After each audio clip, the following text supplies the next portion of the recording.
Hello. Today's story is my own very Scottish version of a very well known children's traditional tale. And the story is a story of twa families who bide in one of the tall tenement blocks that you get in the big towns like Kirkcaldy and Dunfermline and maybe even Methil. The first family, they bide on the fifth flea, and they're cried the Bruins. There's Mither Bruin, Feather Bruin, and a wee bairn. And the story takes place at the back end of the year, that time of year when families like the Bruins are getting themselves ready to hunker down for a long winter sleep. And when one Saturday night, Mither says, Feather, I do feel like cooking the night. Could you gang down to the chip shop and get us something for our tea? Aye, says Feather. I fair fancy a double portion of fish and chips, with plenty of yon curry sauce on it. Oh, aye, says Mither. I'll just hae a poke of chips with plenty of vinegar. What are you wanting, bairn? Oh, I'm no wanting nothing, says the bairn. I'm no hungry. You hae something, says its mother. I'm no wanting you walking up in the middle of January telling me you're starving of hunger. Get 'em a wee poke of chips with some of yon red sauce on it. All right then, says Feather. I'll do that. And get a bottle of yon iron brew to hae wi' it, says Mither. Aye, all right then, says Feather. And off he went, doon to the chippy. Meanwhile, Mither and the bairn get the table ready. She pits out a big ashit for Feather, a dinner plate for herself, and a wee bowl for the bairn. She doesn't bother with cutlery because, you see, families like the Bruins, they're gaikers, and they just start the food in with their paws. Then she poos round the chairs. There's a big chair for Feather because he's kind of wide on the bahookie. There's a middle-sized chair for herself with plenty of cushions because she's awfully bothered with her back. And then there's a wee high chair for the bairn that is Feather made specially for him. And then the two of them sit down to wait. But it's no long afore Feather comes back and he puts his fish supper on the ashit for himself. He puts Mither's poke of chips on her plate and he coups the bairn's poke of chips into the wee bowl. But then Mither says, where's the iron brew? Och, I forgot it, says Feather. Tell you what, why don't we all go down the stairs to the paper shop to get the iron brew? Because the chips, well, they're gey het the now, and they'll be cooler by the time we get back. So the three of them head off down to the paper shop. But the lift's no working. And so it takes them a wee while to go and get the iron brew. Meanwhile, the other family are up on the seventh flea. And this family has a granny, a mither, and a wee lassie who has long blonde hair. And it's their tea time too. Mither's busy making mince and tatties. When she says to the lassie, I want you go down to the paper shop to get Mither's Sporting Post so she can check the football results and do her coupon. Oh aye, all right then, says the lassie. But mind you come straight back, says her mither. I'm no wanting you to blether to your pals down there, because your tea's nearly ready. I'll know, said the lassie, and off she goes down in the lift at the back of the house. Well, she gets the paper and she doesn't stop to blether to anybody. But when she comes back inside, well, the lift's no working. So she has to start climbing up the stair. And she's no very fit. And by the time she gets to the 5th floor, she's fair pecked out. So she leans against one of the doors for a wee rest. But the door's no recht shut. And it opens a wee bit. And the smell of chips comes out of that door and goes round her hair.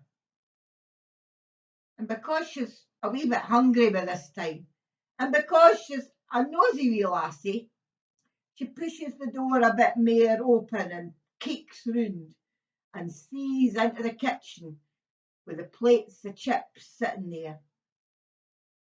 Well, she couldn't see anybody, so she gans inside and thinks to herself, I'll just have a wee taste. Just one chip. So she picks up a chip, half feathers ash it, covered in curry sauce, and she puts it in her mouth, but it's far too hot and spicy for her. So she puts it down on the table.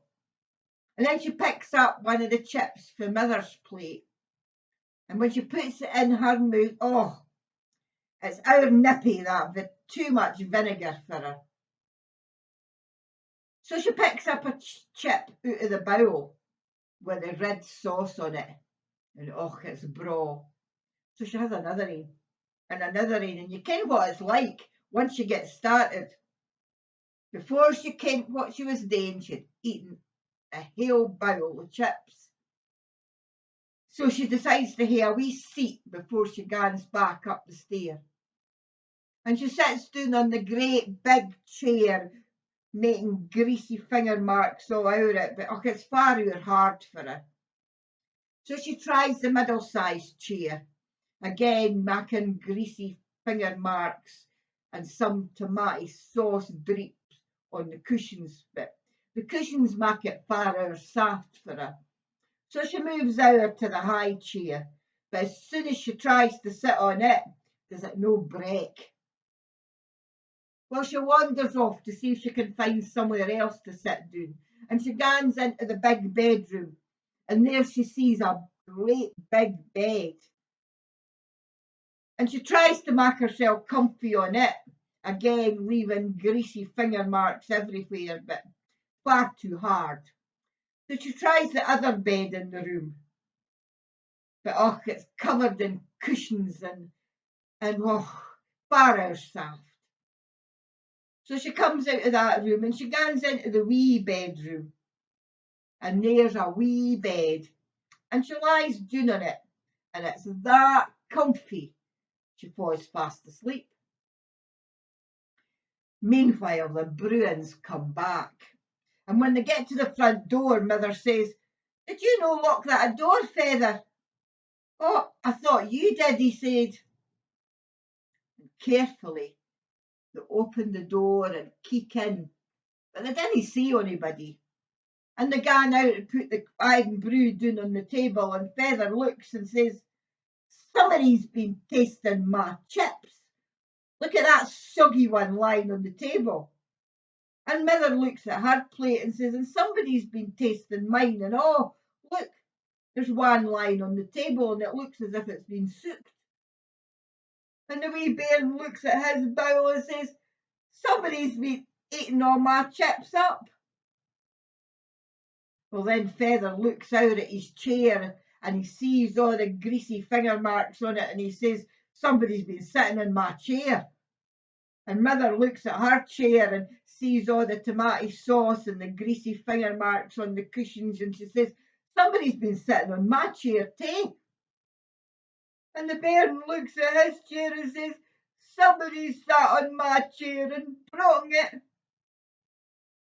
Well, then they heard a noise coming from one of the bedrooms. And they kicked into the biggest bedroom, and Feather says, "Somebody's been lying on my bed. Look, there's greasy finger marks all over the pillow." And Mother says, "And somebody's been on my bed too. There's tomato sauce all over the cushions." and the bairn shouts for the door of his bedroom, "There's somebody sleeping in my bed." Well, at this, the lassie wakes up and takes one look at this Bruin family, and she's out the door and up the stairs as quick as a flash. Well, her granny's no sair pleased that her sporting post has got greasy finger marks all over it and smells of chips. But they sit down anyway and hae their tea. Meanwhile, down the stair, the Bruins, they sit down round the table. Feather puts the bairn on his knee and makes a chip piece for the wee one. And when they're finished, the three of them head off to their bed. And there they sleep for the whole winter. But when they get up, there's a letter come through the letterbox. It's for the council to say that they're being evicted for no paying their rent. So they pack up their suitcases and they head up to the Highlands, where they make themselves a wee hoose by the side of a burn, where there's plenty of berries on the bushes and plenty of fish to catch. And they never hate to eat junk food again. Meanwhile, the wee lassie with the long blonde hair is that fairt that she's going to bump into that family again. She never uses the lift. She runs up and down these stairs as fast as she can, just in case. And because of all this running, and because she'd scunnered herself of chips and never eaten them again, she gets really fit. And the last I heard, she'd been picked for the Scottish running team at the Olympics. She maybe even won a medal. Well, that's the end of my wee story about the Three Bruins. I hope you enjoyed it. Bye for now.